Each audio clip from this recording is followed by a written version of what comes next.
Уважаемые жители Удмуртии, от всей души поздравляю вас с Днем Республики. Ровно 100 лет назад Удмуртия начала свое становление как полноправный субъект в составе России.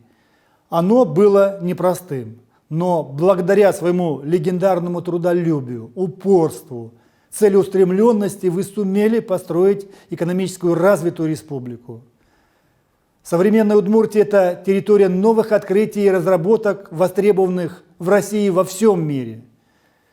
Широко известны выпускаемое у вас высокоточное оружие, космическая и авиационная техника, автомобили, оборудование для нефтяной и газовой промышленности, медицинское оборудование, лекарства, бумага, полимеры и композитные материалы.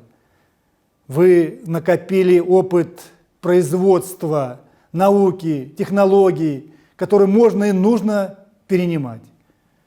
От себя лично и от имени всех пензенцев я желаю вам развития во всех сферах деятельности, крепкого здоровья, изобилия процветания, мира и согласия в каждом доме, всего самого светлого и доброго.